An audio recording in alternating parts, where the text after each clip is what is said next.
My girlfriend's best friend accused her of cheating while I was away. Before we begin the story, make sure to subscribe to our channel and never miss more incredible stories every day. My girlfriend's best friend called me at 3 a.m. and said, "You need to hear what she did." That was the exact sentence that snapped me out of the half-sleep haze in my hotel room. I stared at my phone lighting up the dark, Chloe's name vibrating on the screen, the tiny 302 in the corner reminding me I was 6 time zones away from home. My head was full of spreadsheets and client pitches, not whatever nuclear drama she was about to drop. I'm Jake, 27, project manager, currently on a 6-week work trip in London while my life back home in Seattle runs without me. At least, that's what I thought. Back home is my girlfriend of 3 years, Maya, the person I honestly believed I'd end up marrying. And right beside her in every selfie, every tagged story, every girl's night, is Chloe, her loud, charismatic best friend that I had learned to trust like extended family. On that call, Chloe's voice was already breaking. "Jake, I swear I didn't want to be the one to tell you this," she said. "But you deserve the truth. Maya, she's been seeing someone while you're gone." In that moment, the air left the room. My throat tightened, my brain instantly replaying every goodbye kiss at the airport, every "I miss you, babe" text, every heart emoji. I'm the guy who double-checks locks twice, who tracks flight numbers for fun, who shows up 15 minutes early to everything. Trust is something I don't give lightly, but once I do, I cling to it like religion. "Chloe, what are you talking about?" I whispered, sitting up. "That's not funny." "I'm not joking," she said. "I have screenshots. I have photos. Jake, she's not who you think she is." In the silence that followed, all I could hear was the hotel fridge humming and my own heartbeat in my ears, already knowing that this call would end with someone's world on fire. I just didn't know yet whether it would be mine, Maya's, or Chloe's that burned first.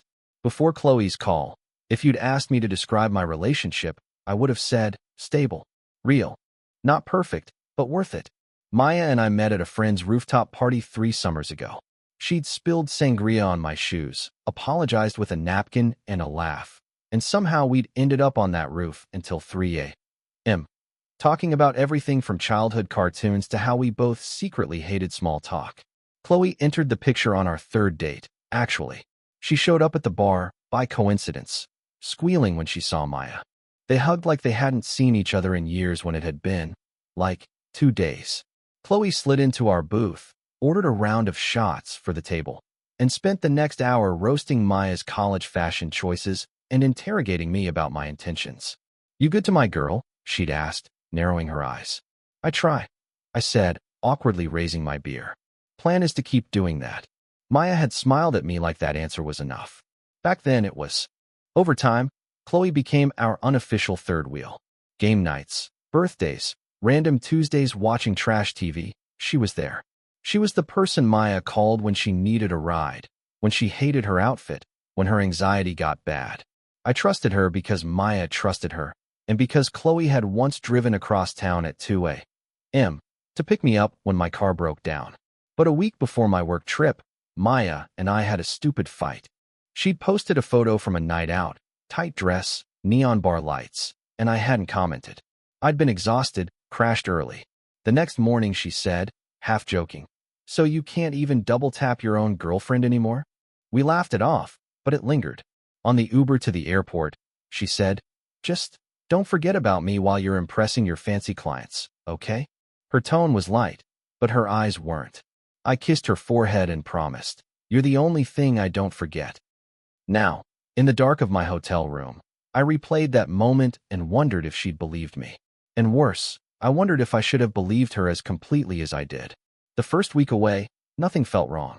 Maya and I were doing the long-distance thing like pros, morning texts from her, late-night FaceTimes from me. She'd spin her laptop around to show me our cat, Pepper, ignoring the camera like always. I'd prop my phone against the hotel lamp and eat overpriced room service pasta while she told me about her day at the marketing firm. Then, little things started to shift. Our usual goodnight calls turned into rushed voice notes. "Sorry, babe. Exhausted. Long day, rain check." Her Instagram stories went from cozy couch pics to blurry bar lights and clinking glasses. I'd wake up to a series of 2 a.m. boomerangs of tequila shots, and a tag at Chloe Blaze with a flame emoji. I told myself it was fine. She was allowed to have a life while I was gone. I joked with my coworker Ryan about it in the office break room. Dude, at least she actually goes out, he said. If I'm gone a week, my ex would just fuse with the couch. We laughed, and I shoved the tiny stone of unease back down. The night before Chloe called, Maya missed our scheduled video chat entirely. No text, no sorry, phone died, nothing. When I woke up to my alarm and saw no new messages, the stone of unease grew teeth. I checked our messages. "Ma, you free to call?" "Miss your face," sitting there, read, with no reply. Checked her Insta, a new story from 3 hours ago, a boomerang of clinking glasses again, this time with some guy's arm partially in frame. Just an arm, but my brain zoomed in on every detail anyway. I typed, "Hey, everything okay?" then erased it. Typed, "Rough night," erased that too. Finally I sent, "Hope you had fun, talk later," with a smiley that looked more deranged than friendly. All of that was still swirling in my head when my phone lit up with Chloe's name at 3 a.m. And something in my gut told me this was not going to be one of her chaotic, harmless drunk dials. "Start from the beginning," I told Chloe, pressing the phone tighter to my ear.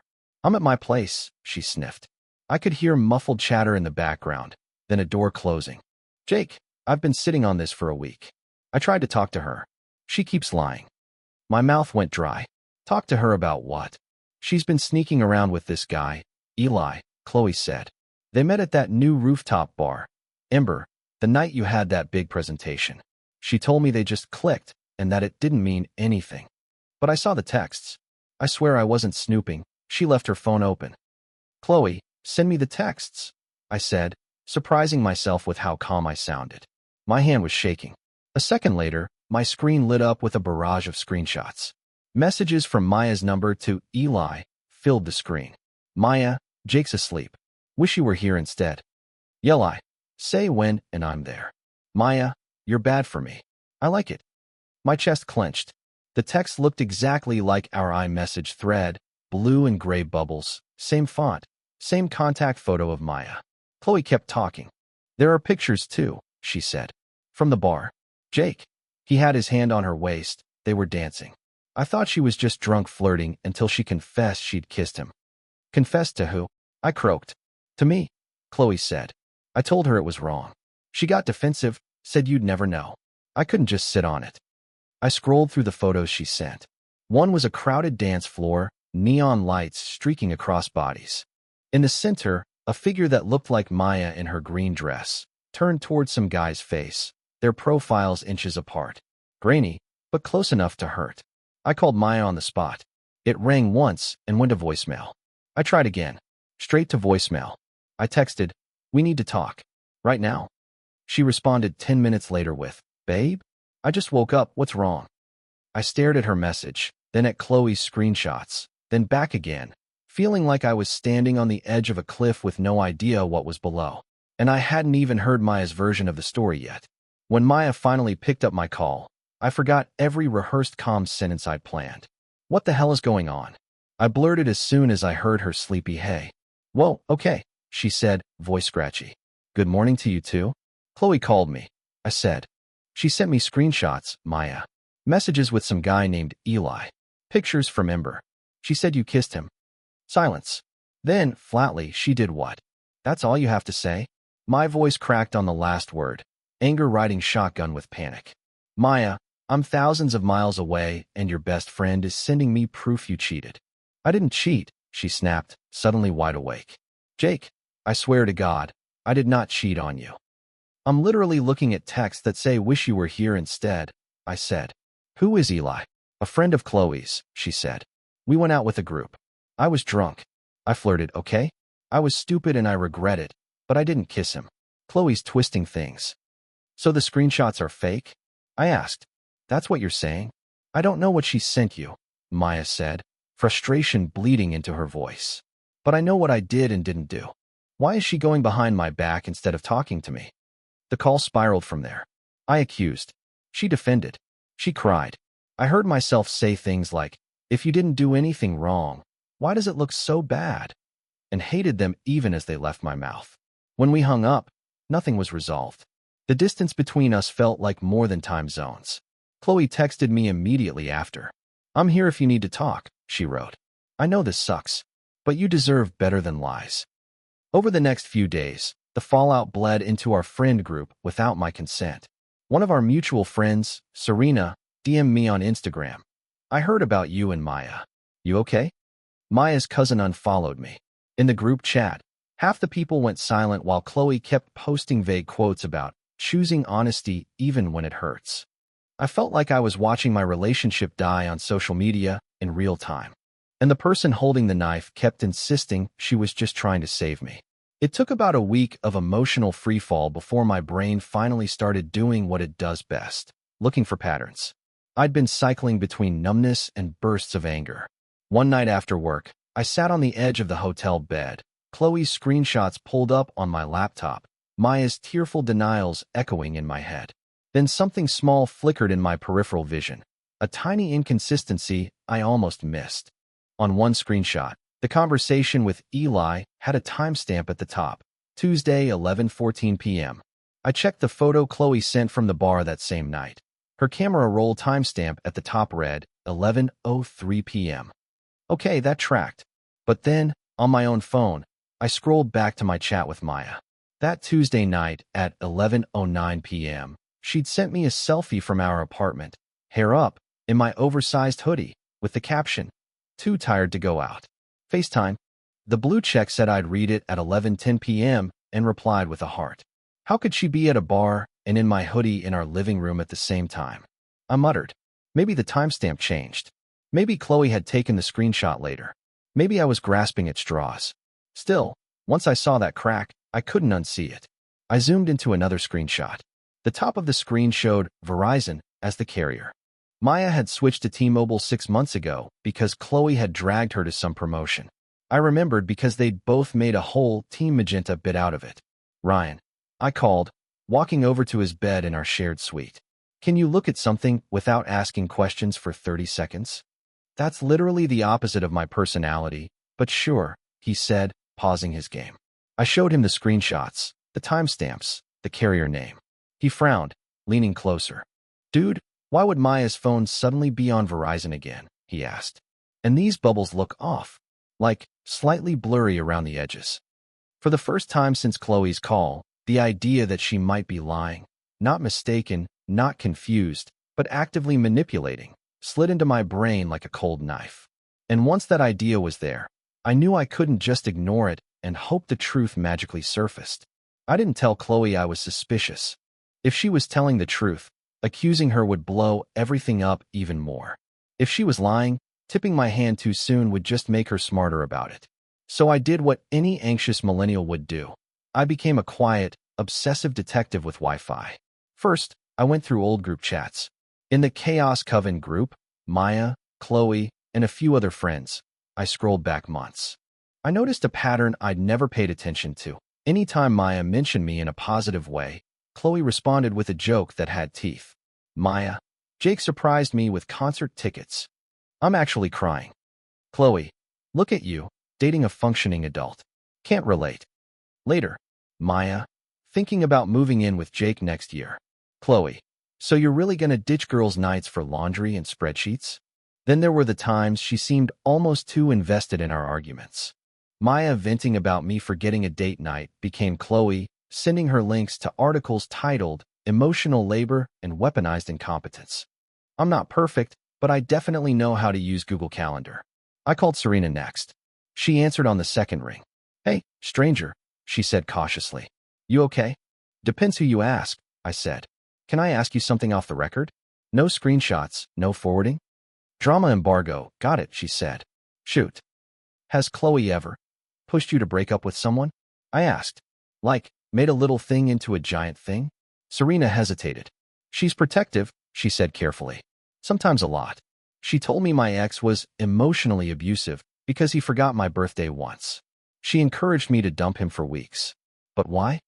I told Serena about the Verizon/timestamp weirdness, just enough to get her perspective without sounding like a conspiracy theorist. She was quiet for a long moment. "I love Maya, and I like you," she said finally. I've also seen Chloe do some intense stuff to keep Maya close. When Maya started dating you, Chloe joked about being abandoned for a man like every other day. My stomach sank. I thought back to the time Chloe had shown up uninvited on our anniversary dinner because she was in the neighborhood, to how she'd rolled her eyes when I asked Maya to spend a weekend away with my family. Piece by piece, a second pattern emerged underneath Chloe's loyal friend persona, and it looked a lot more like someone who couldn't stand the idea of Maya belonging to anyone but her. The real shift happened when Serena said, "There's something else I never told you." We were on FaceTime now, my laptop propped on a stack of hotel pillows. Serena twisted her hair around her finger, clearly debating whether to drop the bomb. "Just say it," I urged. "At this point, my life is already a dumpster fire." "A year ago," she said slowly, "after that Halloween party, the one where you went as a vampire and Maya was that witch with the glittery hat?" "Yeah," I said, remembering the sticky punch and Chloe's attempt to start a dance circle. "After you left, Chloe got drunk in the kitchen," Serena said. "She told me, verbatim, if Jake wasn't with Maya, he'd totally be my type." I thought she was joking. Then she followed it up with, "Not that I'd ever do that to her, unless he hurt her first." The room tilted a little. "She said that. She also asked me, like, a bunch of questions about you," Serena added. "Your job, your exes, whether you liked clingy girls." It was weird enough that I remembered it. I chalked it up to drunk oversharing. Suddenly, Chloe's relentless support during our rough patches looked different.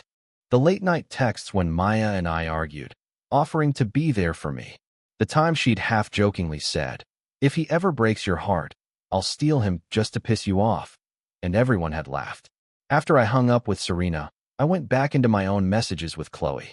Buried between memes and logistics were moments that now felt loaded. "CHLOE. You deserve someone who shows up, Jake. Don't settle for crumbs." "CHLOE. Honestly, if you were my boyfriend, I'd never take you for granted." At the time, I'd read them as exaggerated pep talks. Now, combined with fake-looking screenshots and jealously laced jokes, they sounded more like trial balloons. I stared at the ceiling and asked myself the question I'd been avoiding.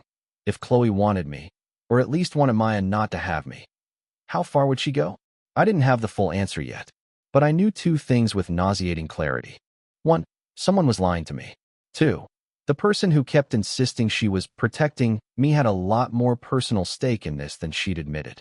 And once you see someone's motive, it becomes very hard to keep pretending they're unbiased. By the time my trip entered its final week, I'd made a decision. I was done reacting. I needed facts, not feelings. So I started building a folder, literal and metaphorical, of everything that didn't add up. First, I asked Maya for something I knew would either break her trust completely or prove her sincerity. "Can you send me a screen recording of your messages with Eli?" I texted. "Scroll from the first message to the last. Don't delete anything. I won't freak out. I just need the truth." There was a long pause.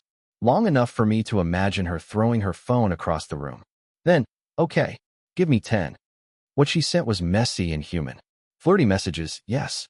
Drunk compliments, emojis that made my stomach twist. But the tone was different from Chloe's screenshots. There was no, "Wish you were here instead." No explicit, "Jake will never know." The biggest smoking gun was Maya saying, "You're fun, but this can't be a thing. I have a boyfriend." The thread ended 3 days after they met, with Maya texting, "Don't message me again. I love my partner." I saved the screen recording to my laptop. Next, I checked Maya's location history. We share locations for safety, something Chloe had once called cute or creepy, haven't decided. That infamous Tuesday night, her timeline showed her at Ember from 7:30 p.m. to 10:12 p.m., then home by 10:30. The doctored texts had supposedly happened at 11:14 p.m. "Ryan, look at this," I said, pointing at the timeline. She wasn't even there at the time Chloe claims. He whistled softly.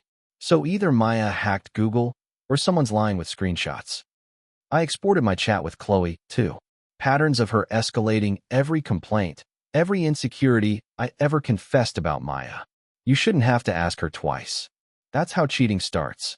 I've seen this before, Jake. Finally, I wrote everything out in a notes app. Dates, times, contradictions, like I was preparing for a trial. Which, in a way, I was. The plan formed slowly. I'd tell Maya what I'd found, invite her to meet me at my apartment the night I got back. I'd invite Chloe too, under the pretense of clearing the air. Ryan would be there as a neutral witness, someone who could see the evidence laid out without 3 years of emotional history clouding his judgment. If Chloe was innocent, we'd all know by the end of the night. If she wasn't, well, then the question wouldn't be who's lying, but what do we do with the truth once we have it? Chloe must have felt the shift, because 2 days before my flight home, she escalated. We hadn't talked much since her initial call. I'd kept my responses short, citing work stress and needing space. That afternoon, between meetings, my phone buzzed with a long message from her. "Jake, I know you're mad," it began. "You're pulling away and it's scaring me. I need you to know I didn't tell you about Maya to hurt you. I did it because she finally admitted everything to me." Attached was a new screenshot, this time supposedly of Maya texting Chloe. "Maya, I messed up. I slept with him. Please don't tell Jake. Chloe, you have to come clean. Maya, he'll leave. I can't lose him. Just let me fix it." My stomach flipped. The idea of Maya not just flirting or kissing, but actually sleeping with someone else stabbed like a knife I'd already been stabbed with suddenly twisting. I screenshotted Chloe's screenshot and sent it to Maya with one line. "Did you send this?" The typing bubbles appeared, disappeared, reappeared. Finally, "No. Jake, I swear on everything, I never wrote that. I never slept with Eli. Chloe's lying. Please believe me." "I want to," I replied. "But she keeps sending me this stuff. Explain the messages. Explain why she'd do this." "I don't know," Maya wrote. "She's been weird. Clingy. She freaked out when I said I might move in with you next year. Said I was abandoning her. We haven't been okay for weeks." I took a breath and took the risk. "I've noticed some inconsistencies in what she sent me," I said. "Carriers, timestamps. I'm looking into it."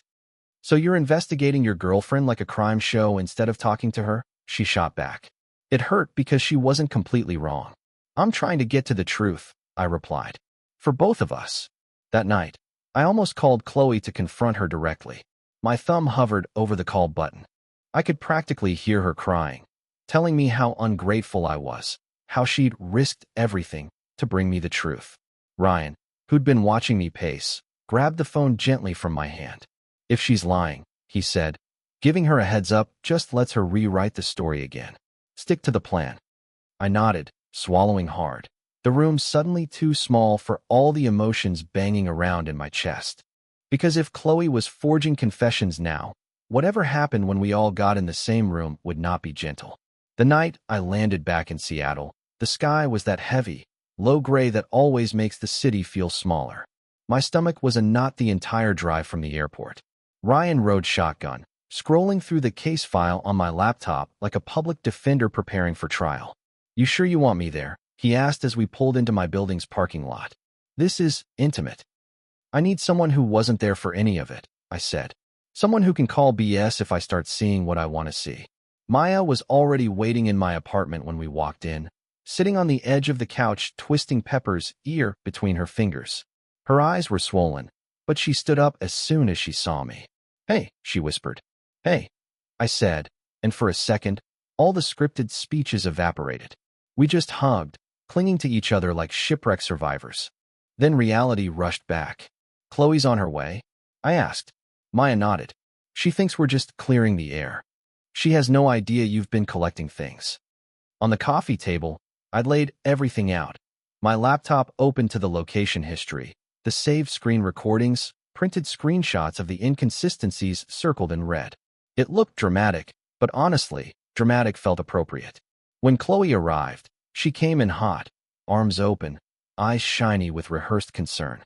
"Jake," she said, pulling me into a hug that lingered a beat too long. "I'm so glad you wanted to talk. This has been tearing me up." She glanced at the coffee table and her eyes flickered, just for a second. "What's all this?" she asked, forcing a laugh. "Receipts," Ryan said quietly from the armchair, giving her a polite nod. "Hi, I'm Ryan." Chloe's gaze slid over him, confused. "You brought a referee?" she joked, then looked between Maya and me. "Is that necessary?" I took a deep breath. "We're all here because I need the truth," I said. "I'm going to show you both exactly what I've seen, and then I'm going to ask some questions." For the first time since this started, Chloe didn't jump in with reassurance or outrage. She just sat down slowly, eyes narrowing, calculating. And in that moment, I realized she understood that this wasn't a conversation anymore. It was a cross-examination. I started with the simple stuff. The original screenshots Chloe had sent me, side by side with Maya's screen recording of her real conversation with Eli. "Here's what you sent," I said, tapping the fake thread where Maya supposedly wrote, "Wish you were here instead." "And here's the actual chat on Maya's phone." Chloe leaned forward, eyes darting between them. "Okay, but people delete messages," she said quickly. "She could have cleaned it up before sending that to you." "Then why does your screenshot say Verizon?" I asked calmly.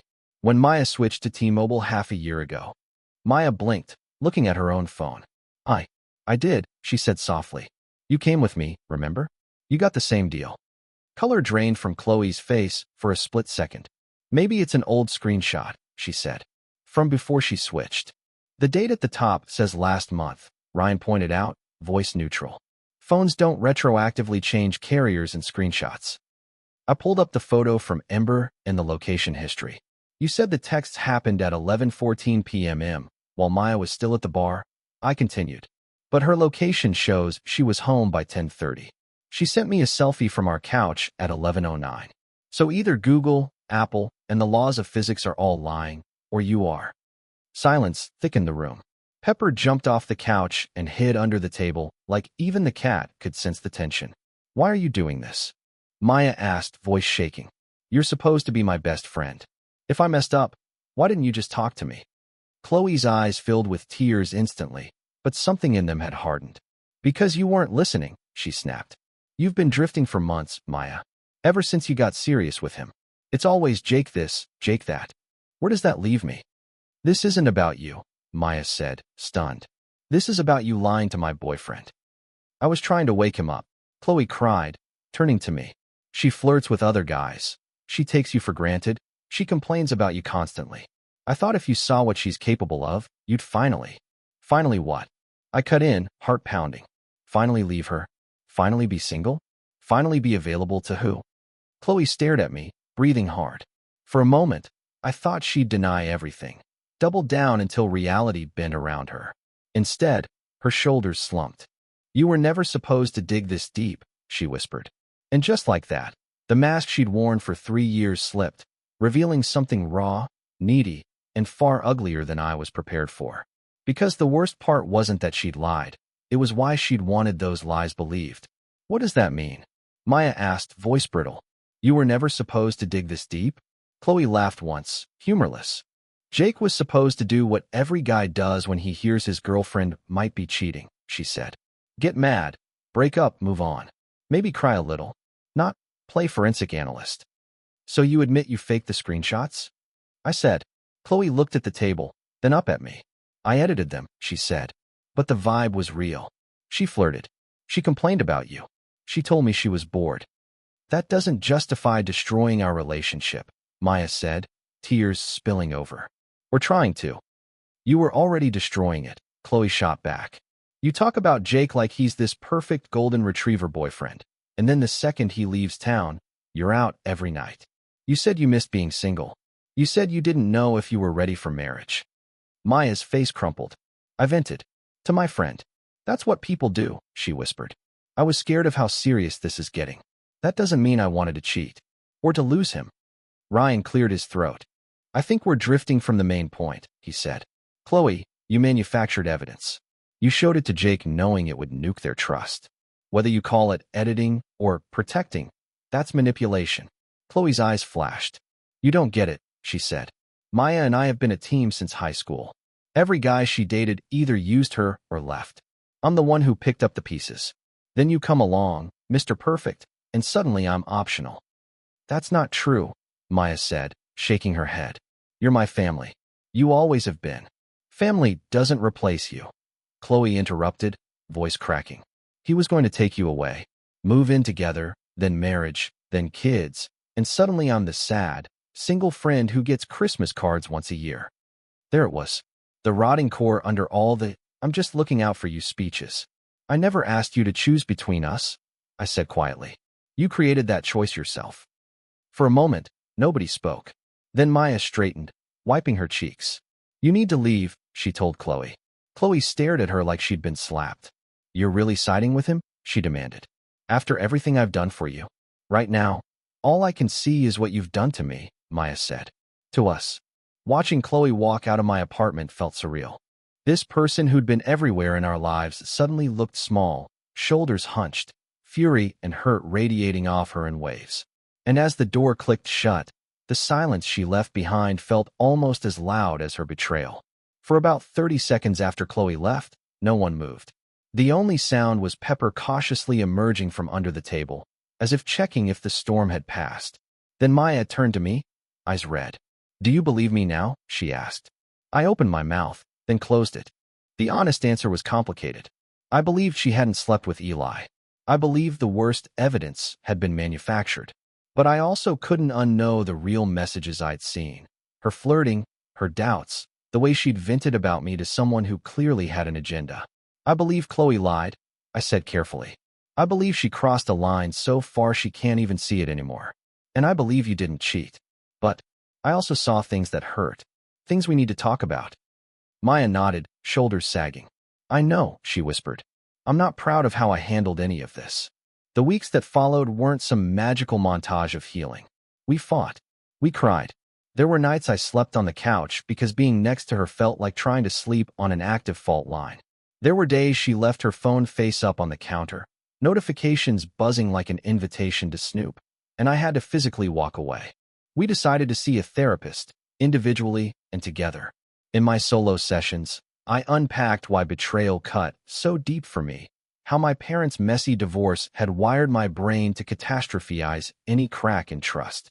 Maya talked about her fear of commitment, how the closer we got to forever, the louder the part of her brain that wanted to run started screaming. We set new boundaries. No more using friends as the primary dumping grounds for our relationship complaints without at least trying to talk to each other first. No more vague posts that turned private issues into public speculation. We agreed that if either of us ever felt drawn to someone else, we'd talk about the underlying problem before it turned into secret texts and late-night, harmless flirting. As for Chloe, the fallout was immediate. Half the friend group blocked her. The other half tried to stay neutral and ended up looking complicit. She posted a long, vague Instagram story about being punished for telling the truth and deleted it a day later when people started demanding us screenshots. We didn't block her, but we didn't respond either. Silence became our boundary. Because sometimes the healthiest thing you can do is stop giving a toxic person new material to work with. It's been 8 months since that night in my living room, since the printed screenshots and red circles, and the moment Chloe's mask finally shattered. Maya and I are still together. We didn't rush into moving in. We pressed pause on engagement talk. Instead, we focused on building something less shiny but more solid, boring, unglamorous things like consistent communication, checking in when we feel off, and actually listening when the other person says, hey, something's wrong. Sometimes, in quieter moments, the whole ordeal still blindsides me. I'll be making coffee on a Sunday morning, Maya humming along to some playlist in the kitchen, and my brain will flash back to that 3 a.m. call in the hotel room, to the way my reality tilted on one sentence from someone who wasn't even in the relationship. If you're watching this or reading this because you're in a similar situation, someone waving screenshots in your face, insisting they're just protecting you. Here's what I wish someone had told me. Trust your partner, but don't worship them. Question evidence, but don't ignore it. Pay attention not just to what people are saying, but why they're so invested in you believing it. A real friend will bring concerns to you quietly and accept whatever choice you make. A controlling one will burn your life down and call it a rescue mission. Maya and I still have scars from what happened with Chloe. We're more cautious about who we let into our inner circle now. We've learned that ride or die friends aren't always good drivers. This morning, I watched Maya fall back asleep on the couch, our cat curled on her chest, sunlight creeping across her face. For the first time in a long time, my chest didn't tighten with fear of losing it all. It softened with the understanding that if we do lose each other one day, it won't be because we let someone else steer our story.